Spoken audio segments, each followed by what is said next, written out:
We want to have clinical leadership at the heart of our new organisation, and we're very fortunate in fact that all our senior team in West Sussex Health are ex-clinicians, and I think clinical leadership is already at the heart of the organisation. We've got a strategic nursing and therapy group. We've got a medical forum that meets regularly and looks at decisions that we take. As a community foundation trust, we would create a clinical cabinet of senior clinicians that would form a board, a clinical board together to make sure that the clinical reference point about any decisions, strategic decision makings we make. We're already looking at clinical leadership for each professional group and have done a lot of work on that this year. We want to look at clinical leadership development programs so that senior clinicians can be better and contribute more in actually understanding the healthcare environment in which we work in and the strategic decisions we have to make. We've got strong clinical representation already on all the commissioning programs, but we want to make that stronger, because only by having good clinical involvement can we get good commissioning decisions and good commissioning delivery of services. We've got very good union representation and relations at the moment, and some of them are here today, and they've supported us throughout this programme actually, and we want to continue that. And we've done a lot of co-design actually over the last couple of years with Fit for Future, co-designing with patients on the delivery of service and what they think is important.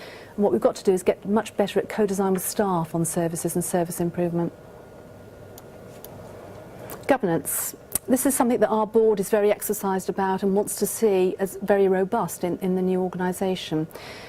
The Community Foundation Trust model and status is based on the highest standards in corporate and clinical governance. You have to reach those standards to get the accreditation, so it's a very robust process for us to go through and gives a very good external assurance that you've actually reached that kite mark of quality. The Board of Governors would represent the population of West Sussex and give us very transparent public accountability. There would be staff governors that would be elected by yourselves that would sit on that Board of Governors to represent staff's interests. The staff membership means that all staff are very involved in the business planning and the vision and strategic direction for the organisation and get regular updates on how the business is doing and how the finances are doing. Continued assurance through Monitor. They don't just give you the accreditation and walk away, they stay working alongside you and give you regular scrutiny and oversight of how your business is being developed. And we'd have to adhere to the Foundation Trust Code of Governance, which is on the web if any of you want to have a look at it. We have had a formal contract with the PCT over the last year actually. That's a new thing for us. It's been quite a challenging contract. It's moving from a block contract to a cost and volume contract. That's presented some challenges for us, particularly in information and how we demonstrate what we're doing in the contract. The Community Foundation Trust contract would be a legally binding contract. We want it to be based on measurable outcomes, as ours is now, and also around realistic predictions of demand management. I have to say some of them in the past haven't been realistic and haven't been jointly negotiated, and this year we'd absolutely want to sit down and say we know what we can deliver, we know what's possible, and we know what's realistic. Clarity of expectation for both parties, so the Commissioner knows what we are capable of and what we are going to deliver, and we know what's expected of us. Meaningful ongoing dialogue with our commissioners, demonstrating value for money. We've done a lot of that again in the last 2 years with our productivity work, and we'll be doing more of that. And you'll hear a lot about something called Sequins in the future, and that's commissioning for quality initiatives.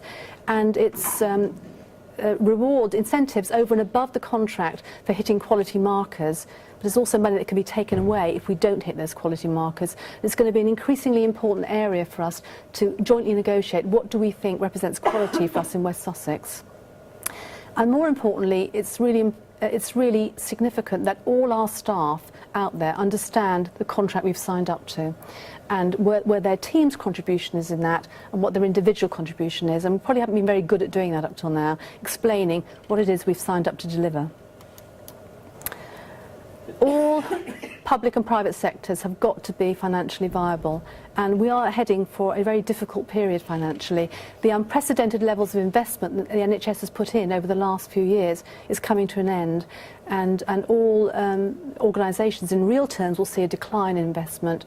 So we have to continue to deliver, whatever model we go into, challenging cost improvement plans, and again we've got a very good track record of doing that and have done that for the last 3 years.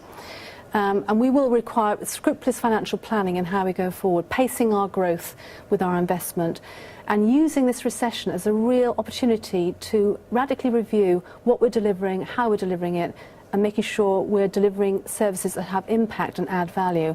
and where we're not the best people in delivering something, looking again at whether we divest ourselves of that. We've got a comprehensive knowledge of our business now and our costs, and we need to probably do some more market analysis around that. I think that's all I want to say on that. So why is our model the most deliverable? Because we know our business well now, we know our workforce well now. It's been 2 quite challenging years actually to actually find out exactly who we are and what those services are out there and what our weaknesses and strengths are, but we do know that now. We can continue delivery against a very clear breath of fresh air manifesto, which has been supported universally by HOSC and all the organisations in West Sussex, and we've made really good progress at delivering that, but we've got more to do. We all know what disruption organisational reconfiguration can bring, and we saw that through commissioning a patient-led NHS, and I don't think any of us want to see that again, and it does stop your progress. So this minimises disruption and helps us continue the momentum that we've been doing over the last 2 years. I spent a lot of time over the last year setting up health and safety, risk management, governance systems. We don't want that disrupted again either, and want to carry that forward. The advantage of CFT gives us a very good structure and robust framework to work through. It also gives the programme a board and organisational development as well. And it helps us build on the relationships we've already got with our partners and commissioners. And the reason we're all here is to actually achieve optimum health gain for West Sussex population, and we can continue to work collaboratively with our commissioners to do that. What are the benefits of autonomy as West Sussex Health? Well, I'm saying that size matters actually, and that we're already quite a large organisation at a 90 million population and a huge geographical spread. And with large organisations, they can feel distance for staff, they can feel very inaccessible senior teams. You don't see me very much already, and those are the things that might get worse with a larger organisation. So I do think there is an optimum size, and that actually makes a difference to people feeling they belong and have an identity and can identify with an organisation. 95% of our income comes from West Sussex PCT, and that gives a lot of control and clarity to our commissioners. Resources will stay in West Sussex. We have a real clarity of purpose at the size we are and with our manifesto. We can align our systems much more around our needs as a provider, an autonomous provider in West Sussex, and around our partners in West Sussex. A really important thing is our coterminosity with West Sussex County Council. We're not going to be a care trust, but we do have lots of joint projects and initiatives that we want to take forward with them, and where it makes sense, and that will help us do that.